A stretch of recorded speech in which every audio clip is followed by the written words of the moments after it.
በስመ አብ ወወልድ ወመንፈስ ቅዱስ አሐዱ አምላክ አሜን።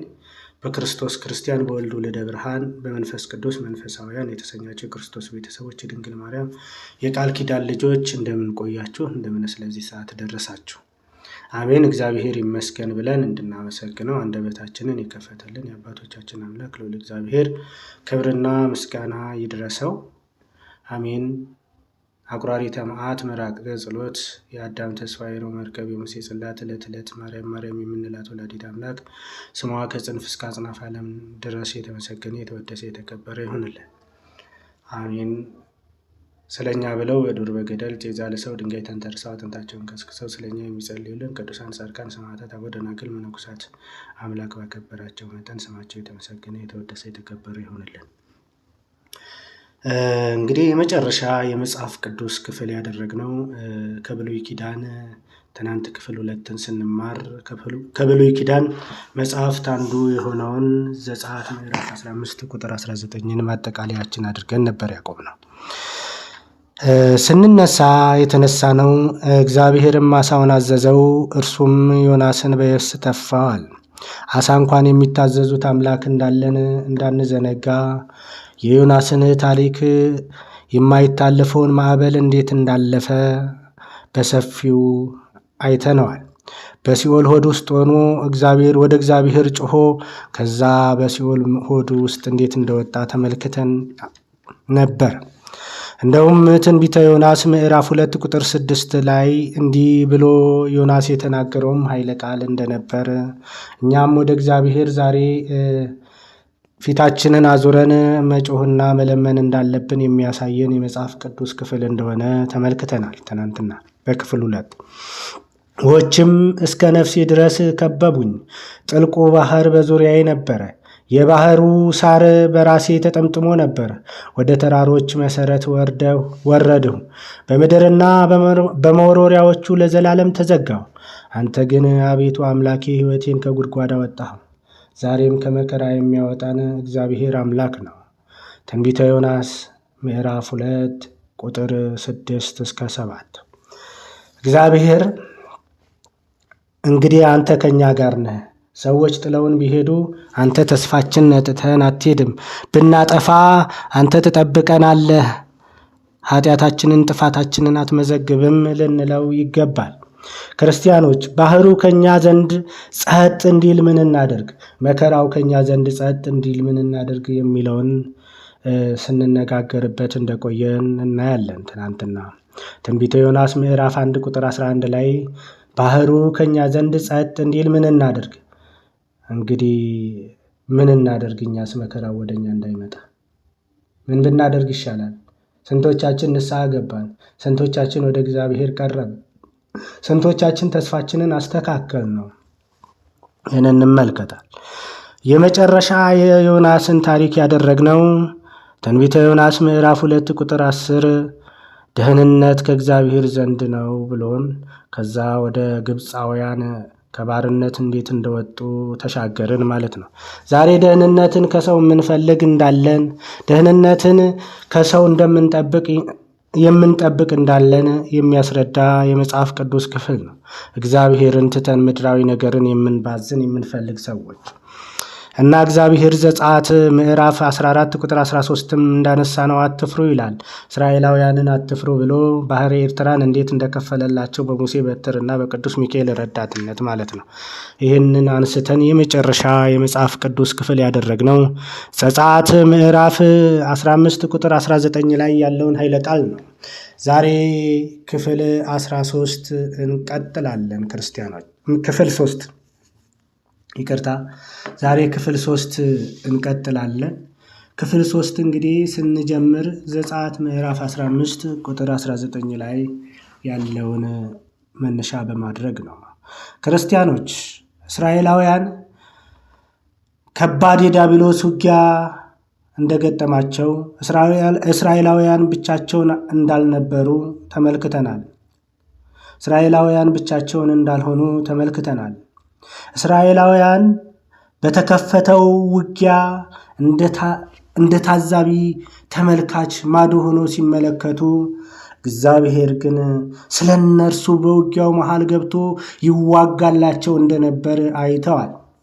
ክርስቲያኖች እግዚአብሔር ስለ እነርሱ በውጊያው መሃል ገብቶ ይዋጋላቸው እንደነበር ተመልክተናል። እንዲህ ይላል መጽሐፉ፣ እግዚአብሔር ስለ እናንተ ይዋጋል። እግዚአብሔር ስለ እናንተ ምን ይላል? ይዋጋል ብሎ ሙሴ በተስፋ የተናገረው ቃል ወዲያው ተፈጽሟል። ክርስቲያኖች ዘጸአት ምዕራፍ 14 ቁጥር 14 ላይ ተመልከቱት። ዛሬ እግዚአብሔር ስለኛ እንደሚዋጋ እርግጠኞች ያልሆንን ሰዎች አለን። እግዚአብሔር ስለኛ እንደሚዋጋ የማናስብ ሰዎች አለን። እግዚአብሔር ስለኛ ይዋጋል። እግዚአብሔር ስለኛ ይጨነቃል። እግዚአብሔር ስለኛ ፍላጎታችንን ያውቃል፣ ያስባል። ክርስቲያኖች እኛ ግን የምንጨነቀው ሰላምን ፍለጋ፣ ተስፋን ፍለጋ ከአንድ ሰው ወንበር ስር ነው። የምናስበው በምድራዊ አስተሳሰብ በደካማ አእምሯችን ነው። ስለኛ የሚጨነቀውን አምላክ ተው ነው፣ ረሳ ነው፣ ዘነጋ ነው። በእውነት እግዚአብሔርን እንድንመለከት እግዚአብሔር ይርዳል። በእኛ ጉዳይ እንደ ተመልካች ማዶ ሆነን ስንመለከት ኃያሉ ቅዱስ እግዚአብሔር ግን ከጠላቶቻችን ጋር ስለኛ ይዋጋል። ክርስቲያኖች ስለኛ ይጨነቃል። ክርስቲያኖች እኛ ግን ምን ማድረግ አለብን? እግዚአብሔር ስለኛ እንዲዋጋ እኛ ምን ማድረግ አለብን? ክርስቲያኖች መልሱልኝ እስኪ። ስለኛ እንዲዋጋ ምን ማድረግ አለብን? ስለኛ እንዲጨነቅ ምን ማድረግ አለብን? እግዚአብሔር ፊቱን ወደኛ እንዲመልስ ምን ማድረግ አለብን? ምን እናደርግ? ምን እንበል? እግዚአብሔር ስለኛ እንዲዋጋ ተስፋችንን ወደ ሰማይ አንጋጠን መመልከት ያስፈልጋል። ተስፋችንን አለምልመን በንስሐ ታጥበን ወደ እግዚአብሔር መቅረብ ያስፈልጋል። በዚህ ምድር ሰላምን ፍለጋ ትተን ወደ እግዚአብሔር ሰላምን ፍለጋ ማንጋጠጥ ያስፈልጋል። ክርስቲያኖች አሁንም ልብ ብላችሁ ተመልከቱ። አሁንም ልብ ብላችሁ እዩ።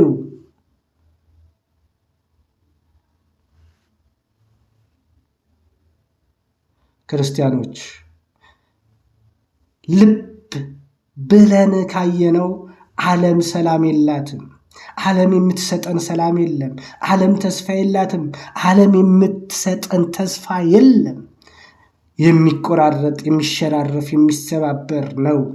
ቢኖር እንኳን ማለት ነው።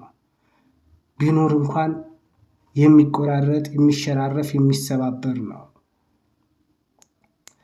ክርስቲያኖች የፈለገው መከራ ፈተና ቢፈራረቅባችሁ ተስፋ አትቁረጡ። በመከራ ውስጥ ብትሆኑ ልብ ልትሉ ይገባችኋል። በተስፋ ልትሞሉ ይገባችኋል። እግዚአብሔርን ልታዩ ይገባችኋል። እግዚአብሔርን ልንመለከት ይገባናል። ሰው ያላወቀው ነገር ቢኖር የእግዚአብሔርን ተስፋ ነው። ያልተመለከተው ነገር ቢኖር የእግዚአብሔርን ተስፋ ነው። እኛ ሰላምን ፍለጋ ከአንድ ወንበር ስር፣ እኛ ሰላምን ፍለጋ ከአንድ ባለስልጣን ስር፣ እኛ ሰላምን ፍለጋ ከሆነ ሰው ስር እንደበቃለን። መደበቂያችንን እናስተካክል፣ ከእግዚአብሔር ስር እናድርገው። መሸሸጊያችንን እናስተካክል፣ ከእግዚአብሔር ስር እናድርገው። ሙሴ ሕዝበ እስራኤልን አትፍሩ እንዳለው ትናንትና ስንማማር ሙሴ ሕዝበ እስራኤልን እንዲመለከቱ እግዚአብሔርን እንዲያዩ ቢመክራቸው አልሰሙትም። ተስፋው እግዚአብሔር ነበረ። ሰላምን የፈለገው ከፈርዖን ሰራዊት ሳይሆን ተመልሶ ሰላምን የሚያገኘው ለፈርዖናውያን ለግብፃውያን አገልግሎ ሳይሆን እግዚአብሔር በሰጠው ኃይል እንደሆነ ተመለከተ። ተስፋው የማይበጠስ የማይሻር እንደሆነ ተመለከተ። አትፍሩ አላቸው። እኛም ተስፋችንን አድሰን እግዚአብሔርን ቀና ብለን ልንመለከት ያስፈልጋል። ክርስቲያኖች ሰዎች ችግራችንን ሁሉ እያወቁ እንዳላወቁ፣ አይተው እንዳላዩ ዝም ብለው ሊያልፉን ይችላሉ፣ ሊመለከቱን ይችላሉ። ይህንን ስታዩ ወደ ተስፋ መቁረጥ እንዳትገቡ፣ ወደ ተስፋ መቁረጥ እንዳንገባ ልናስተውል ይገባል። ምንጊዜም ችግሮቻችንን ሁሉ ለእግዚአብሔር አሳውቀን እግዚአብሔርን በድንቅ ተአምሮ ችግሮቻችንን በሙሉ በጊዜው ይፈታልናል ክርስቲያኖች፣ በጊዜው ይረታልናል ክርስቲያኖች። ታዲያ እናንተ ነገ መፍትሄ በምታገኙለት ዛሬ ተስፋ ቆርጣችሁ ራሳችሁን አትጉዱ። ታዲያ እናንተ ነገ በምትለመልሙበት ዛሬ ልምላሜውን በጥሳችሁ ራሳችሁን አትጉዱ። ታዲያ ነገ ሕይወት አድርጋችሁ በምትኖሩበት ዛሬ ሕይወታችሁን ቆርጣችሁ በጥሳችሁ እንዳትኖሩ። ሰማያዊ ተስፋ በማን እጅ እንዳለ እወቁ። ሰማያዊ ተስፋ በማን እጅ እንዳለ እንወቅ። ያ ሰማያዊ ተስፋ በእግዚአብሔር እጅ እንዳለ እናስተውል፣ እንመልከት፣ እንወቅ። እውነቴን ነው የምለው። ዛሬ ደክመናል፣ ዛሬ ዝለናል፣ በእምነት ደክመናል፣ በተስፋ ዝለናል፣ በእውነት ዝለናል። ከኛ የሚፈለገውን ነገር አድርገናል እንዴ? አላደረግንም። ክርስቲያኖች አባታችን ነቢዩ ሙሴ የእስራኤልን ልጆች እየመራ በሚሄድበት ጊዜ መንገድ ስለተዘጋበት እጆቹን ወደ ላይ ዘርግቶ ወደ ሰማይ አንጋጦ ጸለየ። ዛሬ እኛ ሰላምን ፍለጋ ለማግኘት ተስፋ ያደረግናቸው ነገስታትን ነው። ለምን ነገስታትን ተስፋ ታደርጋላችሁ? ለምን ከነገስታት ሰላምን ትፈልጋላችሁ? ለምን ከነገስታት ስር ሰላም እንዳለ ትመለከታላችሁ? በዚህ ዓለም ውስጥ ነገስታት የሚሰጡን ሰላም የለም። ወንበራቸውን ለማስጠበቅ ሰላማችንን ሊበጠብጡት ይሆናል እንጂ ለስልጣናቸው ለሆዳቸው ሲሉ ሰላማችንን ሊበጠብጡት ይችላሉ እንጂ እነርሱ የሚሰጡን ሰላም የለም፣ አይኖርም። እነርሱ በፍጹም የሚሰጡን ሰላም የለም። አስተውሉ ክርስቲያኖች፣ እናስተውል ክርስቲያኖች። ወደ ላይ ማንጋጠጥ እንደ ሙሴ ያስፈልጋል።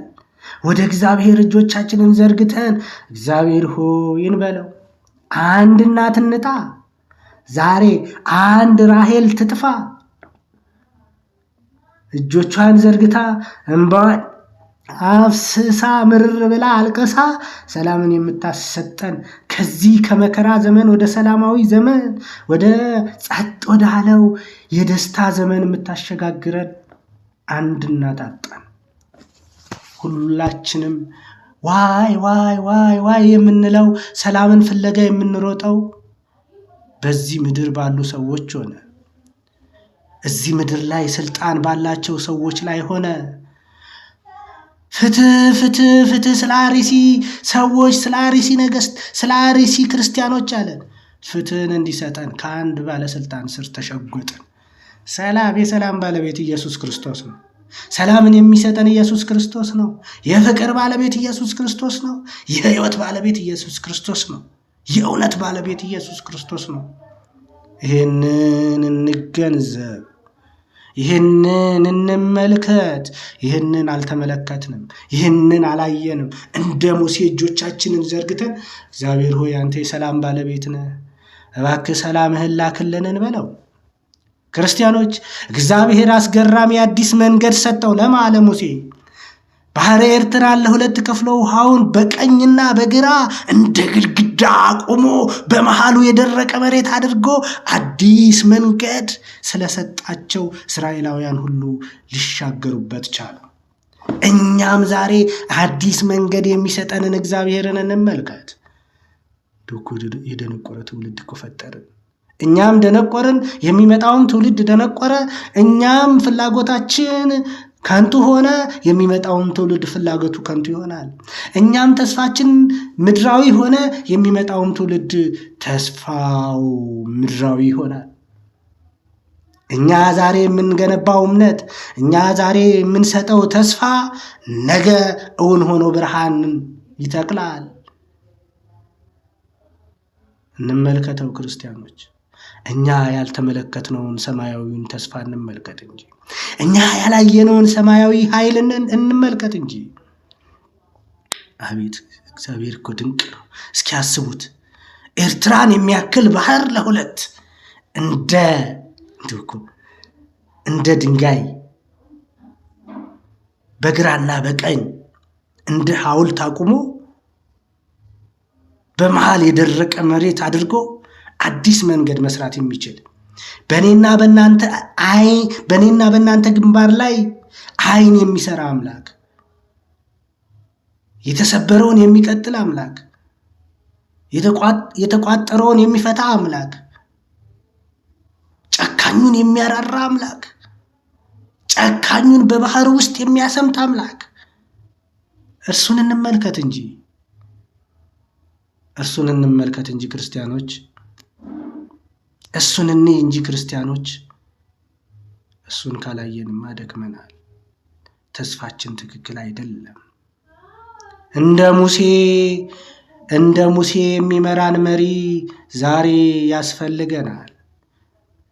ሙሴ የተባሉት ገዳዮች ሆነው መጥተዋል። እስራኤላውያን ሙሴን ባያገኙ ምን ይሆኑ ነበር?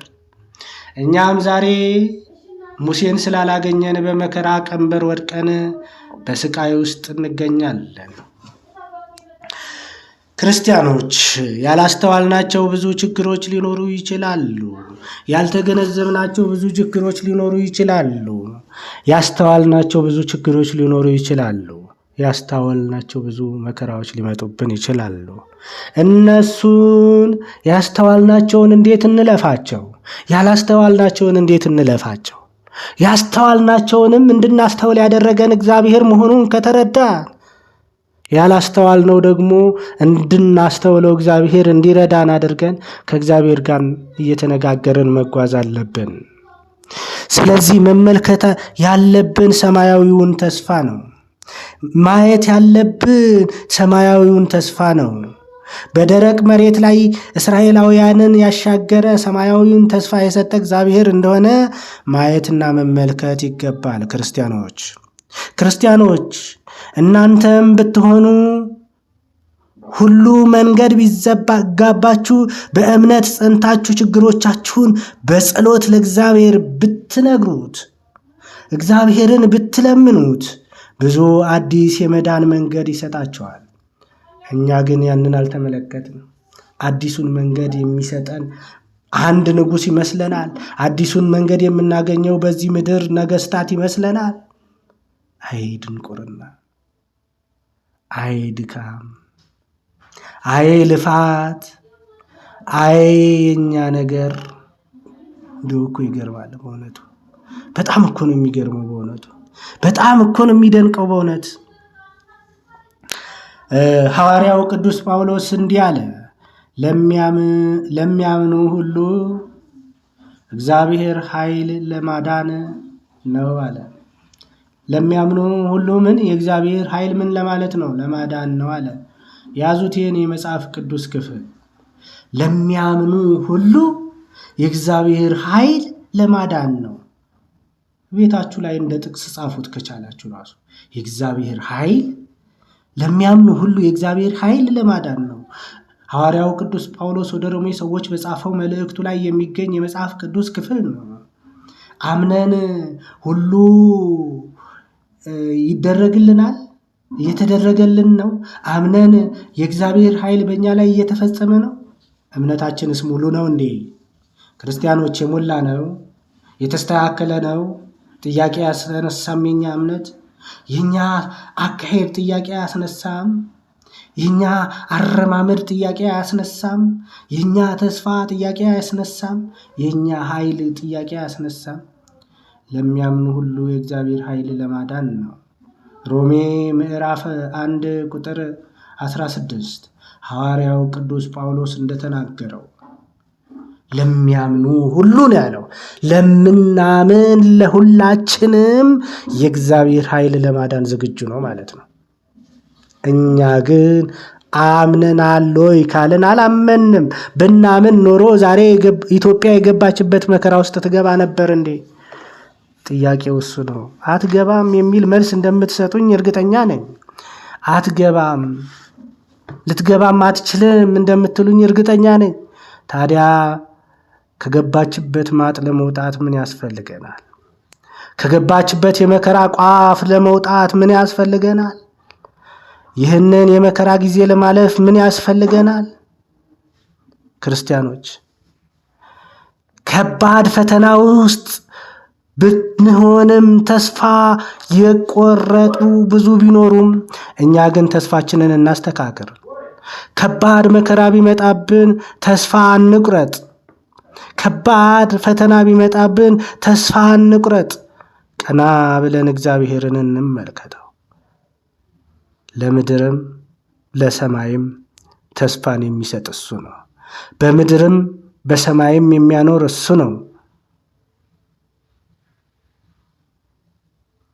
በመከራ ጊዜ ችግራችንን ለመፍታት ምድራዊ ነገር አንመልከት። ክርስቲያኖች በመከራ ጊዜ ችግሮቻችንን ለመፍታት ምድራዊ ነገር አንጠቀም። ክርስቲያኖች በመከራ ጊዜ ችግሮቻችንን ለመፍታት ብላችሁ ችግራችሁን ለመፍታት ብላችሁ ምድራዊ ተስፋን አትመልከቱ።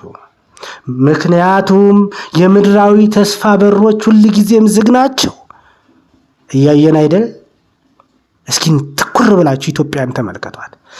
የምድራዊ ተስፋ በሮች ሁል ጊዜ ምንድን ናቸው? ዝግ ናቸው። ነገስታቱ በራቸውን ዘግተዋል፣ ክርስቲያኖች ግን ይታረዳሉ። ከ3 ቀን በፊት የአንድ ቀበሌ ህዝብ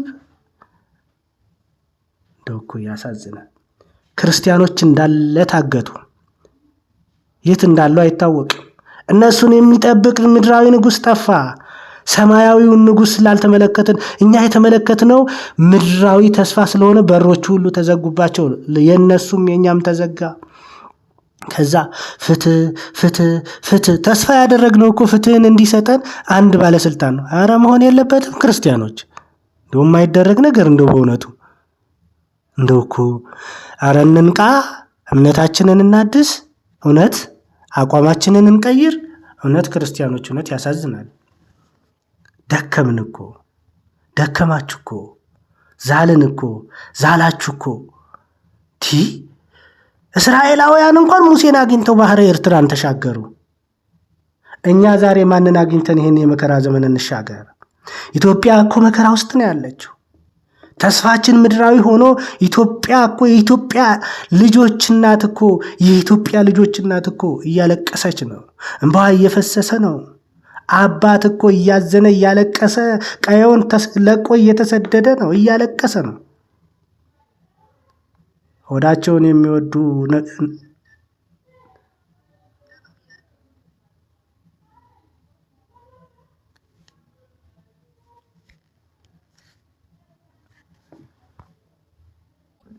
እኛ እኮ የለመለመውን ሰማያዊውን ተስፋ መመልከት ትተን የደረቀውን ምድራዊ ተስፋ ተመልክተን ተቸገርን እኮ ክርስቲያኖች። የደረቀውን ምድራዊ ተስፋ፣ የተቆረጠውን ምድራዊ ተስፋ፣ የማይቆረጠውን ሰማያዊውን ተስፋ መመልከት አቃተን። ሙሴ ባይኖራቸው እስራኤላውያን ያልቁ ነበር፣ ወይ ደግሞ እንደገና ተመልሰው ለፈርዖን አሽከሮች ይሆኑ ነበር። ግን እግዚአብሔር ድንቅ ታምሩን አሳያቸው። በሙሴ እምነት፣ በሙሴ ጽናት፣ በሙሴ መሪነት ድንቅ ታምሩን አሳያቸው። እኛስ ታዲያ እንደ ሙሴ ያለ መሪ ከየት እንፈልግ? ከዚህ ምድር ወይስ እግዚአብሔር ይስጠን? ሰዎች ይስጡን ወይስ እግዚአብሔር ይስጡን? ከነገስታት ወይስ ከሰማያዊ ንጉስ? ነገስታት እዚህ ምድር ላይ ያሉ ሰዎች ናቸው። እግዚአብሔር ሰማያዊ ንጉስ ነው። ከየት እንፈልግ? ክርስቲያኖች ከየት እንፈልግ? ይህንን ሰላም ከየት እንፈልግ? ይህንን ተስፋ ከየት እንፈልግ? ከሰማይ ከምድር ሰላምን እንፈልጋለን፣ ፍትህን እንፈልጋለን፣ ፍቅርን እንፈልጋለን። ከየት እንፈልግ? ከሰው፣ ከእግዚአብሔር፣ ከነገስታት፣ ከቅዱሳን፣ ከጻድቃን፣ ከሰማዕታት፣ ከእግዚአብሔር ምረጡ እስኪ። ከየት እንፈልግ? ለቅዱሳን መከራ ቢመጣባቸው መከራቸው እንደ ቁስል እንዳይሰማቸው፣ መከራቸው እንዳይሰማቸው የሚያደርግ እግዚአብሔር። ቅዱሳን መከራ ውስጥ ቢገቡ መከራው ምንም እንዳይመስላቸው የሚያደርገው እግዚአብሔር። ቅዱሳን ቢክዱት እንኳን ተመልሰው እንዲመጡ የሚያደርገው እግዚአብሔር። ቅዱሳን ተስፋ ቢያጡ ቢደክሙ እንኳን የሚያበረታቸው እግዚአብሔር። ለምሳሌ እስኪ እናንሳ። ሐዋርያው ቅዱስ ጴጥሮስ፣ በአዲስ ኪዳን የሐዋርያት አባት የተባለው ቅዱስ ጴጥሮስን እንመልከተው። ክርስቶስ ተይዞ ሲሄድ ክርስቶስ ትክደኛለህ ሲለው በእኔ ይሁንብኝ አለ። ግን ክርስቶስን 3 ጊዜ ከዳ። ክርስቶስን 3 ጊዜ ካደ። አላቀውም ብሎ የካደ ዶሮ ሲጨው፣ ለዛውም በአንድ ሌሊት ብቻ ክርስቶስን 3 ጊዜ አላቀውም ያለ። እንደሚክደው እኮ ነግሮታል። እግዚአብሔር ያውቃል።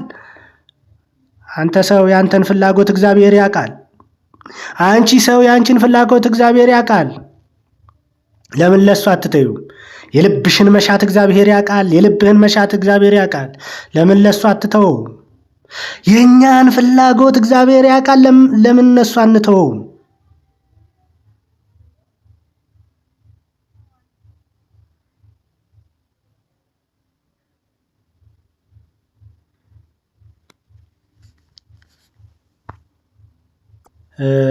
እንግዲህ ተስፋችንን፣ ፍቅራችንን፣ እውነትን ፍለጋ ከዚህ ምድር አናደርገው። ሰላምን ፍለጋ ከዚህ ምድር አናደርገው። ሰላምን ስትፈልጊ ከዚህ ምድር አታደርጊው። ሰላምን ስትፈልግ ከዚህ ምድር አታደርገው። ክርስቲያኖች ጽና፣ ክርስቲያኖች ጽኑ። ሰላም የሚገኘው ከእግዚአብሔር ብቻ ነው። ተስፋችንም እግዚአብሔር ብቻ ነው። ክርስቲያኖች የዚህ ምድር ተስፋ በሮቹ ዝግ ናቸው። ይልቁንም ከአሳ ሆድ እንደወጣው ነቢዩ ዮናስ ወደ ሰማይ አንጋጠን ቅዱስ መቅደሱን እንመልከት። እጆቻችንን ዘርግተን ከሰማያዊው ንጉሥ ሰማያዊውን ተስፋ እንቀበል። እጆቻችንን ዘርግተን ከሰማያዊው ንጉሥ ሰማያዊውን ተስፋ እንውሰድ። ክርስቲያኖች በእውነት ይህንን ካላደረግ በእርግጠኝነት የተከፈተ በር አናገኝም። ይህንን ካልተመለከትን በእርግጠኝነት የተከፈተ በር አታገኙም። ወደ ሰማይ ካልተመለከትን፣ እንደ ነቢዩ ዮናስ ወደ ላይ ካላንጋጠጥን፣ እንደ ሙሴ እጆቻችንን ዘርግተን ወደ ላይ እግዚአብሔርን ካልተመለከትን፣ እውነቴን ነው የምለው የተዘጋ በር ነው እየገጠመን ያለው ማይከፈት። እግዚአብሔር የተከፈተውን በር አንዴ ሰጥቶናል። እኛ እየዘጋ ነው እኮ ተቸገረን። ክርስቲያኖች እንመልከት እስኪ ምን ይላል። ይህንም በመጽሐፍ ቅዱስ ልሰርላችሁና የመጨረሻ የመጽሐፍ ቅዱስ ክፍሌ ይሆናል። በአንተ ፊት አለ እግዚአብሔር። አስተውሉ። በማ ፊት? በአንተ ፊት የተከፈተ በር ሰጥቻለሁ አለ። ማንም ሊዘጋው አይችልም። አንቺ ራስሽ፣ አንተ ራስህ ካልዘጋው እግዚአብሔር የተከፈተ በር ሰጥቶሃል። እግዚአብሔር የተከፈተ በር ሰጥቶሻል። ያንን የተከፈተ በር አንቺ ተጠቀሚበት። ያንን የተከፈተ በር አንተ ተጠቀምበት። በአንተ ፊት የተከፈተ በር ሰጥቻለሁ። በአንቺ ፊት፣ በአንተ ፊት የተከፈተውን በር እንጠቀምበት። ማንም ማለት ሊዘጋው ግን አይችልም። እኛ እየዘጋ ነው አይደለም? እኛ ተስፋ እያጣን አይደለም? እኛ ከመንገድ እየጠፋን አይደለም? እኛ ከእውነት እየራቅን አይደለም? ስለዚህ ክርስቲያኖች እናስተውል፣ ከእውነት መንገድ አንውጣ። ሰላምን ስንፈልጋት ከዚህ ምድር መሆን የለበትም። ተስፋችን በዚህ ምድር ላይ ባሉ ነገስታት መሆን የለበትም። እነሱ የሚዘጉት በር እንጂ የሚከፍቱት በር የለም። እግዚአብሔር የከፈተው በር ግን የማይዘጋ ነው። ማንም ሊዘጋው አይችልም አለ። አስተውሉ። ራእይ ዮሐንስ ምዕራፍ 3 ቁጥር 8 በአንተ ፊት ምን አለ?